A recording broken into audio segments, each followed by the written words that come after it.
your primetime local news leader. Fox 22 News at 10. Thank you for joining us on this Saturday night. Fox 22 News at 10, I'm Doug Banks. First tonight, tragedy struck the town of Searsmont yesterday after fire ripped through a lumber mill, causing an explosion. It killed a firefighter and injured several other first responders. Our Callie Warren has the latest on the incident.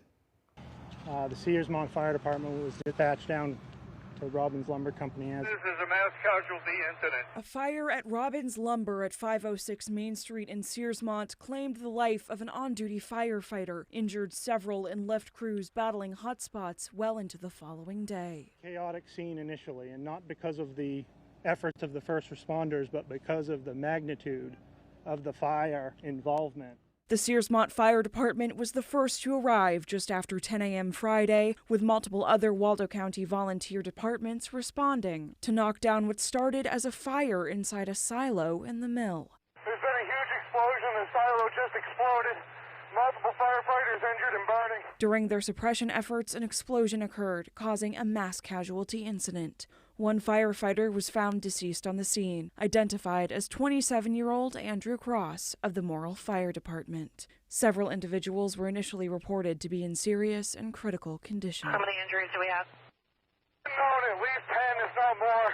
A lot of people are third degree. A statement on Saturday from Maine Health Medical Center in Portland says that personnel continue to treat 8 patients who were injured. 2 were treated and transferred. All employees of the mill were accounted for. Buildings can be replaced, employees cannot. And the fire department has done a tremendous job. Dozens of agencies helped assist from across the state, providing mutual aid, while community members came together to offer food, water, and support.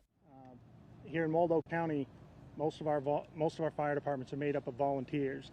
They're awfully incredible, dedicated individuals. At 2:15 p.m. Saturday, command was terminated, resulting in 28 difficult hours fighting that fire. There were 3 towns that each lost one apparatus, so that's definitely a hole that'll need to be filled, but not as important as the people that are hurt. The investigation into the cause of the fire is underway. In Searsmont, Callie Warren, ABC 7 and Fox 22 News. 27-year-old Andrew Cross was a member of the Morrill Volunteer Fire Department who made the ultimate sacrifice yesterday. He died in the line of duty, helping to fight that fire. The Maine State Police, alongside dozens of fire, EMS, and police agencies from across the state, took part in an honorable transfer of Cross today. Here's that story. I just think that Andrew was the type of guy that if you knew him for 5 minutes, you had a friend. I have a 12-year-old son, and when he gets older, I'd like to have him be just like Andrew. It meant a lot. There were people lined up all the way from Augusta to here along the side of the road as the procession went by, so I think that meant a lot, and I hope that means a lot to the family. We're all here to support, these families, and we hope that, we hope that by being here, they can understand that we stand with them.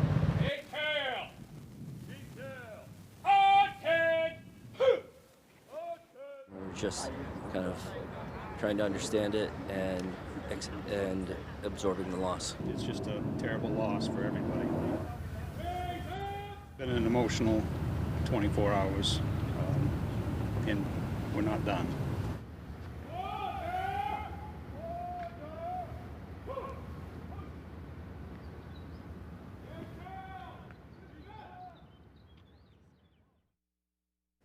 And Congressman Jared Golden issued a statement following the Robbins Lumber Mill fire and the passing of Morrill firefighter Andrew Cross. He said in part, quote, "There is no braver man than one who runs toward the danger to protect others. Firefighter Andrew Cross was a hero who died far too young in the line of duty, confronting the blaze at Robbins Lumber Mill so that others could be safe. May he rest in peace," end quote. We turn our attention now to other news here tonight. First, authorities have recovered the body of the paddleboarder who went missing on Graham Lake 10 days ago. According to the Department of Inland Fisheries and Wildlife, the body of Grayson Moat, 20 years old, of Ellsworth, was found yesterday evening by a family member who was out searching for him by boat.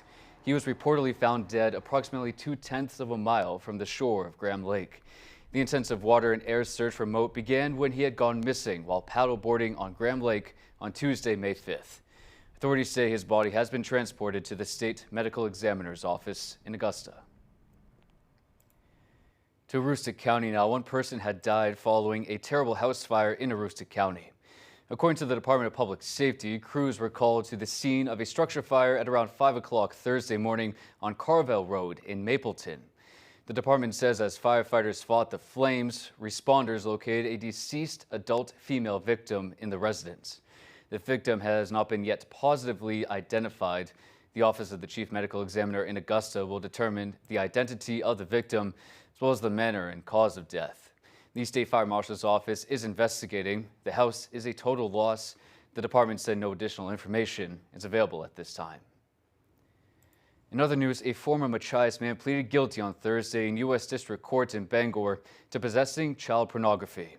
According to the DOJ, while using the internet while living in Maine during May and June of last year, 19-year-old Ryan Gatcombe received images and videos of minors who lived in other states engaging in sexually explicit conduct.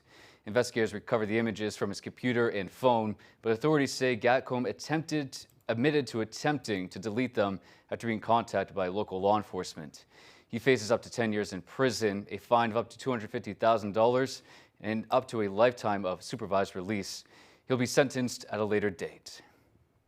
In other news, a Bangor man is facing charges after an alleged assault on a person in a wheelchair. Bangor Police Department spokesperson Katie England says officers were called to Main Street just before 10 p.m. on Thursday to check on a woman who appeared to have fallen out of her wheelchair in front of the fire department.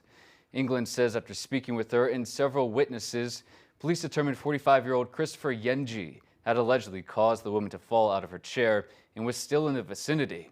She says when officers tried to speak with him, he attempted to leave the area on foot. According to England, when officers tried to place him under arrest, he was uncooperative and actively tried to resist. Other officers had to assist. He is facing numerous charges, including assault, theft by unauthorized taking, and refusing to submit to arrest. To Millinocket now, after years of planning, a boost to One World Maine's healthcare systems has come to fruition as Millinocket Regional Hospital unveiled its new ER department. Here's that story. We are here for you, and we're not going anywhere.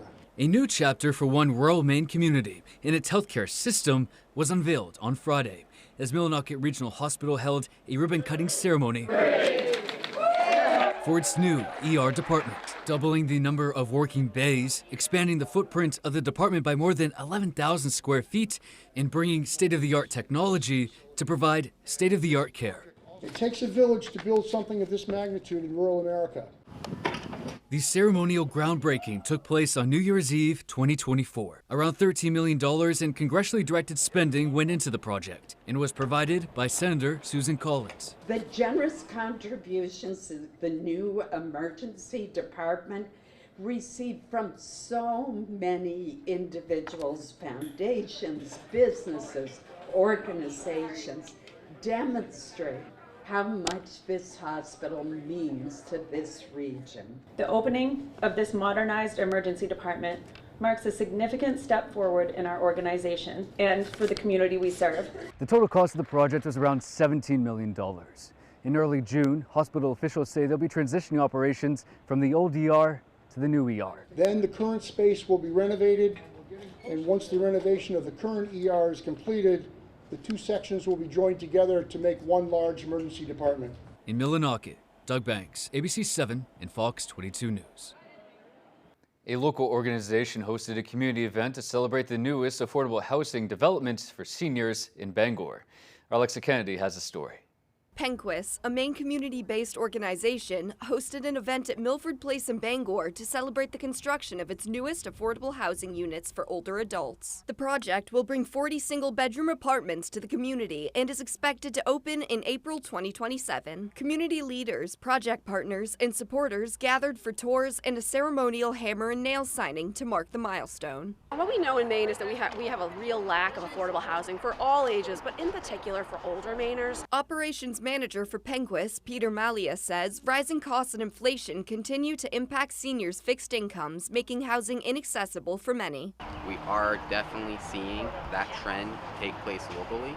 If you look at our shelters, the amount of older adults who are relying on our shelters is increasing faster. Hayes says the development will set aside 8 units for individuals from the Bangor area homeless shelter. A lot of variables really are pushing against the feasibility of this project, but we continue to persevere. Malia says affordable housing projects are increasingly difficult when navigating changes in construction costs and interest rates. The community, it helps folks that may be insecure about housing as they age and be able to remain in the community, and that's the biggest part of this. Rogers says the development includes community rooms to encourage socialization, keeping older individuals active and involved. Being together with 40 other residents in a community and having dignity and long-term housing is just, it helps people to stay healthy and thrive, and that matters so much to us as an organization. Hayes says Milford Place was made possible through endless community support. A project like this takes a lot of partners, local, state, and federal, and it's because of the work and commitment of many that got us here. In Bangor, Alexa Kennedy, ABC 7 and Fox 22 News. All right, folks, let's turn things over to Chase Ropanak, who's in now. The first look at our forecast. Chase? Thank you very much. What a way to start off the weekend. Mid-70s here in Bangor, some upper 70s into Millinocket and Holton as well. A lot of us very warm out there for today. There was a sea breeze out there with winds coming from the southwest that kept you in the mid to upper 60s in Rockland and Bar Harbor, but still very nice day to start off your weekend for today. Now, clouds are moving in tonight. There's a little bit of a front moving through. It's not going to do much. It might provide a few scattered showers out there, passing just a little bit after midnight, and then we'll see that go along our central and eastern coastline. But much of this is going to be out of there for tomorrow. There is going to be the main front here tomorrow afternoon, and it can cause a few pop-up isolated showers in your Bangor, your coastline. Otherwise, the rest of us will see plenty of sunshine and staying dry with those temperatures in the mid-70s once again. So overnight tonight, there will be a few clouds out there and a few light showers. Not going to be a big deal, and it's going to stay well above average for tonight. We're looking at lows in the mid to upper 50s overnight. Good to know, Chase. Thank you for that report. We'll see you later on the broadcast. Folks, after the break, we'll take a look outside the state at some national stories. We'll be right back. At Pat's Pizza in Hamden, every day is delicious. Tuesday, pasta specials and cheesy breadsticks. Wednesday, large one-topping pizza, just $9.50. Thursday, hoagies and fries. Fridays, fish and fries. And Saturday, pizza and a fountain soda. Dine in, only $9. John Brown first opened his own appliance store in Ellsworth in 1976. With his gift of storytelling, a strong work ethic, and a philosophy of putting others first, John and his wife and children saw the business prosper and grow. Today's third and fourth generation of family and their entire team continue to follow the example set by their grandparents and parents. Brown Appliance and Mattress, High Street, Ellsworth, a family tradition of quality, value, and customer service that always puts you first. Need a driveway paved or an entire road surfaced? Give Eaton Paving and Excavation a call. Eaton Paving offers a full line of excavation packages, from new home projects to new and replacement septics and driveways. We also install new shoreland and do shoreland repairs. Our operators have more than 75 years combined experience, and we have been delivering quality, professional service for nearly 3 decades. We strive to exceed your expectations. Give us a call today at 207-348-5630 or visit us at EatonPaving.com. Welcome to outdoor living. Welcome to Granville Stone and Hearth. Goodness knows we've been cooped up long enough. Make plans now to enjoy the outside of your home too. Come to Granville and see, touch, and imagine what you can do in your backyard. Light a path, light a fire, grill a meal, sit a bit. It's all in stock. There's a staycation right outside your door with expert help from Granville, one of the largest outdoor living suppliers in Maine. Granville Stone and Hearth, Main Road, Holden. At Pat's Pizza in Hamden, every day is delicious. Tuesday, pasta specials and cheesy breadsticks. Wednesday, large one-topping pizza, just $9.50. Thursday, hoagies and fries. Fridays, fish and fries. And Saturday, pizza and a fountain soda. Dine in, only $9.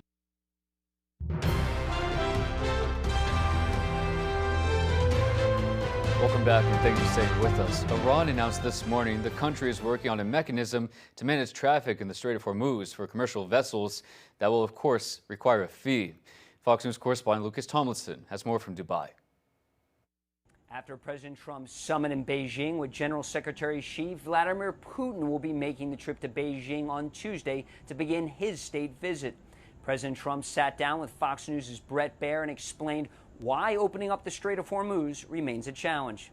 To stop the strait is very easy. All they have to do is say, we dropped a mine in the strait someplace. You know, so you're at a little disadvantage, but that's okay. The strait will be open. They will not have a nuclear weapon, and the world will go on. More than 1,500 ships remain stranded in the Persian Gulf, including those filled with oil and fertilizer. Today, a senior Iranian official posting new plans for the toll booth for ships who want to make the risky transit through the Strait of Hormuz. Quote, the necessary fees will be collected for the specialized services provided under this mechanism. This route will remain closed to the operators of the so-called Freedom Project. More than 3,000 miles away from here in Dubai, in Nigeria last night, U.S. forces killed the second-in-command of ISIS. An American assault force was ready on the ground, but an AC-130 gunship took down the target.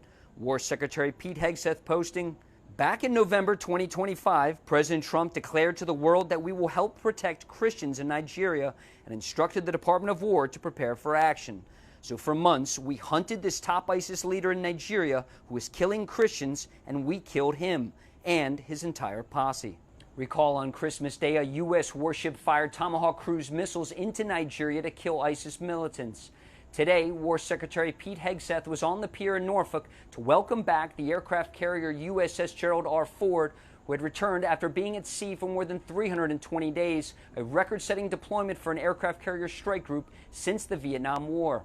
The Secretary also went aboard the USS Mahan and the USS Bainbridge guided missile destroyers in the strike group to hand out awards to sailors. The USS Winston Churchill returned to Florida earlier.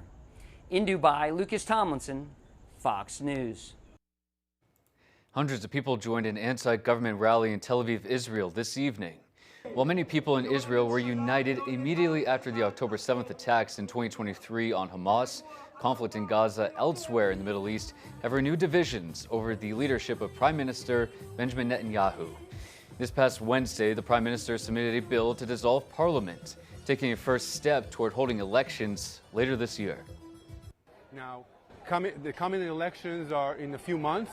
We are here in order to make sure that the elections are being held on time, the legal time that they are required to be held.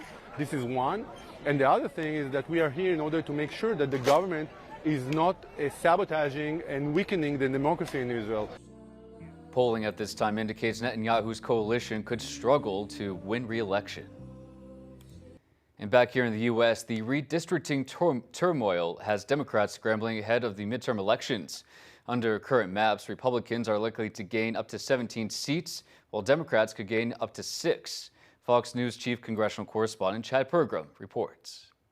The 2024 Democratic presidential nominee still trying to sway the party. Let's engage in a good old-fashioned roundtable where we agree there are no bad ideas. Harris pitched eliminating the Electoral College, granting D.C. and Puerto Rico statehood, and altering the Supreme Court so Democrats